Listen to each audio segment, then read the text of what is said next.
За нойрны асуудал бол яг одоо энэ тэнэгжир насны залуучуудын хувьд Z generation-ийн хувьд те одоо үнэхээр том асуудал болсон. Яг үүндээ зөвхөн Z generation биш, мэн үеийнхний хувьд ч хүртэл шинэ асуудал болсон. Өөрөөр хэлбэл орчин үеийн нийгэм энэ цаг хугацаа интернетийн хөгжил ч гэдэг юм энэ цаг хугацаанд маш том асуудал болсон нойрны асуудал бол үнэ. Окей, тэгвэл бид нар юу гэхээр нойрыг түрүүний хэлдэг шиг нойрыг нойроор юу ч бити худалдаж аваарай. Нойроор юу ч бити худалдаж аваарай. Тэ? Нойроор англи хэлийг бити худалдаж аваарай л гэсэн үг. Яг тэгвэл нойр чинь илүү чухал, англи хэлнээс ч илүү чухал. Нойроор хоол бити худалдаж аваарай. Шинэ ажиллах тэ. Яг тэгвэл физиологийн нойрыг нойрны хэмнэлийг тэр дундаа шөнийн нойрыг өдрийн ямар ч нойр одоо юу гэдэг нөхч 100% нөхч чаддаг. 100% нөхч чаддаг. Хэрэв биднес хэсэг хугацаанд челленж хийгээд юу гэдгийг их сурах шаардлагатай байж байгаа. Тэр чинь яг челленжийн хугацаанд л байг. Тэгтэл чи 6 цагаа фул амарч явах хэрэгтэй. 6 цаг нь бүр deep sleep буюу одоо биднес ярьдгаар нэг удаан нойрондоо тий яг нэг цэвэр сайн нойроо ихэнх хувь нь хадгалж явах хэрэгтэй. Чи 6 цаг унтаж болно. Гэхдээ 4 цаг чинь тий deep sleep байвал за одоо асуудалгүй байхгүй. Одоо тэгвэл яах вэ гэхээр энэ нойрыг бид яаж хөдөлж авах вэ? Одоо юу гэдгийг магадгүй биднес нойргүй болчиход байна шүү дээ. Яаж өөрчлөх вэ? Бид зуршлаасаа л салах хэрэгтэй. Хамгийн энгийн зуршил. Утасны дэлгэц харлаа эндээс цэнхэр туяа ялгарна. Энэ цэнхэр туяа нүд буюу нүд гэдэг анализатораар мэдрэхүйн эргэтнэр дамжаад тархи руу юу гэж очдог гэж өдөр байна гэж очдог байхгүй. Тархинд өдөр байна гэдэг мэдээлэл очиод хахаар тархи яадаг вэ гэхээр мелатонин буюу одоо юу гэдгийг тархийг саатуулдаг бодисоо ялгаруулахаа болчдөг. Зогсчдөг байхгүй. Юу гэхээр өдөр байгаа юм байна зогсоочдөг байхгүй. Тархины энэ мелатонин хизээ сайн ялгардаг гэж.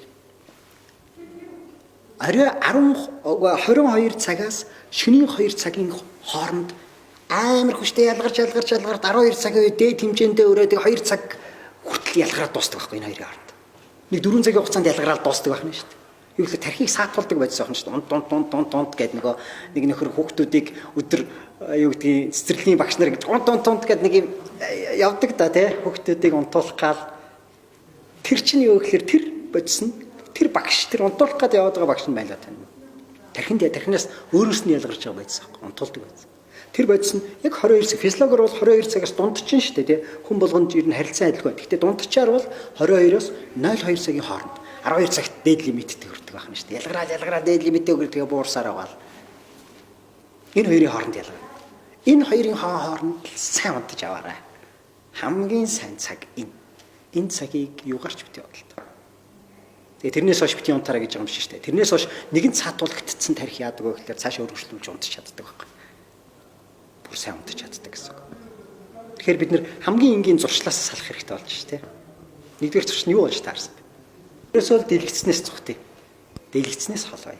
Дэлгэцийг биднес үзүүлэх юм бол хүссэн үсээгөө тархинд нөгөө буруу мэдээлэл очиод өдөр гэдэг мэдээлэл очиж байгаа бол чи унтахгүй тодорхой.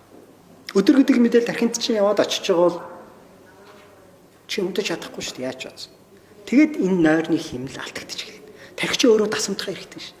Чи ингээл нойргүй ингээ шүнжэнгөө яваал те шүн унтахаа байгаад ирэх юм бол тархи чи өөрөө эн чинь ерөөсөө те энэ цагт ерөөсөө унтдгүй юм байна гэдэг ингээд ойлгочтой байхгүй тархи.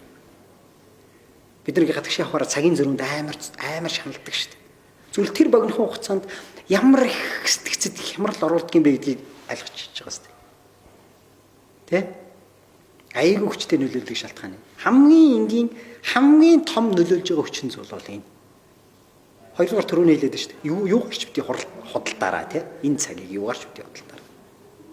Тэг аль болох нормал амьдрах хэрэгтэй. Шинээр бити амьдрах. Шинээр бити ажил.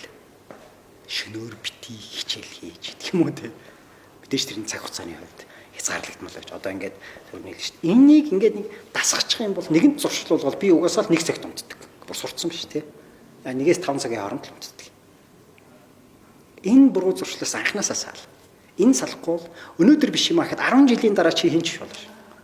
Яг энэ зуршилтайгаа яваад хэмээн 10 жилийн дараа чи нойрны асуудлаас болоод энэ нойрныхаа асуудлыг шийдэж чадахгүй хэмжээнд маш урт хугацаанд хэмжилгээ заримдаа хүмүүс насан туршдаа нойрных хэмжилгээтэй явдаг болчих.